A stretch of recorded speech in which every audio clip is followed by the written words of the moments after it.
Obviously not the result that you were looking for, but incredible fight. I mean, we were saying maybe the best fight in the history of the division so far. Ah, yeah, I keep saying that. The more you guys say it, the more everyone else will think it, because they just have you guys think for them. So, yeah, keep saying that. Thanks. Well, what did you think about it? I mean, were you in there? Did it feel like a special fight? Because, I mean, you were obviously in some trouble at times, but you were throwing as well. It did, like I probably got rocked like once or twice, but I was using a lot of head movement, and I felt like the crowd was reacting to me getting hit in the forehead a lot and ducking at the same time.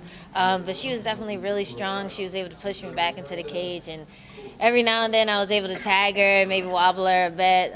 So yeah, I definitely knew after the second round, like I had to knock her out. Like I knew, like this, I have to knock her out if I want to win this fight, and I tried. And when I heard the applause afterwards, I knew that at least the fans enjoyed it, so it's good.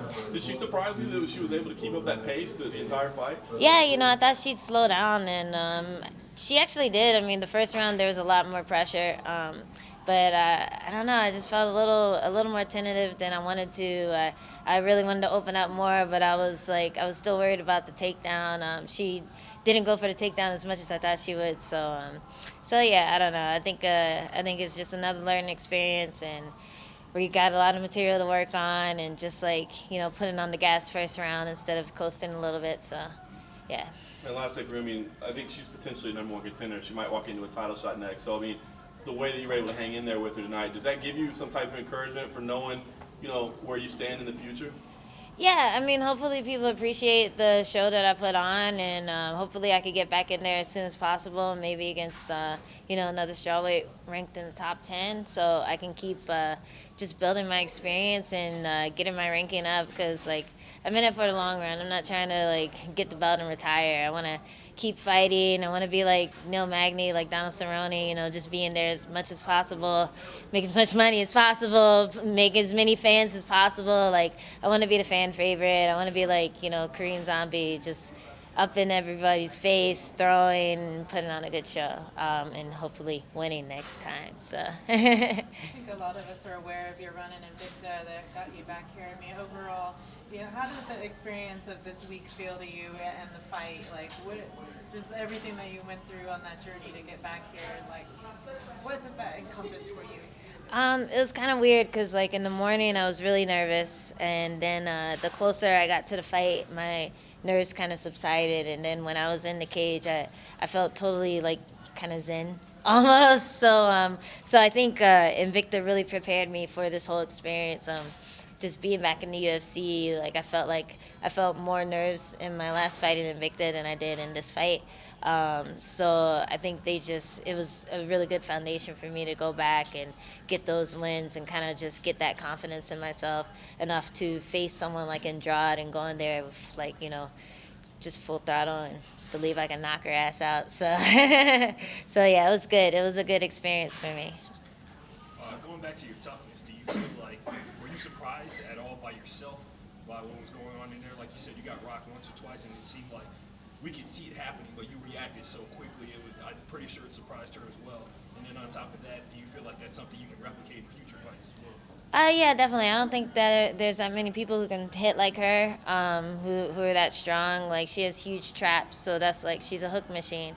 And one thing that surprised me was her ability to close that distance with the hooks. So yeah, like I said, a lot of it was on the forehead, but every now and then she'd hit me in the chin, and I was like, oh, okay.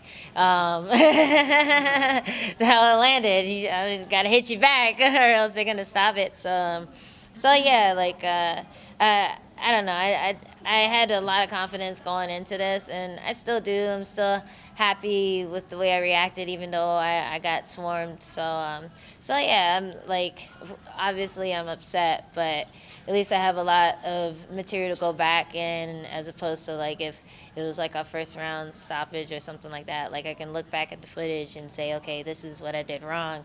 This is how we're gonna fix it, and I'm in a good place to fix all of that. So yeah. Changed your walkout song.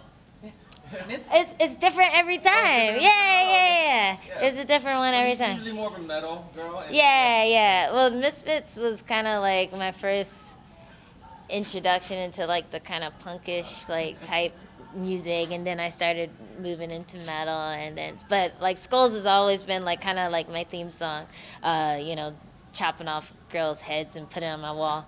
So so I feel like it's very fitting for a female MMA fighter. Was that? I know you had the loss, but how was that walkout? You know, back in the big arena, the big speakers. How was that feeling for you?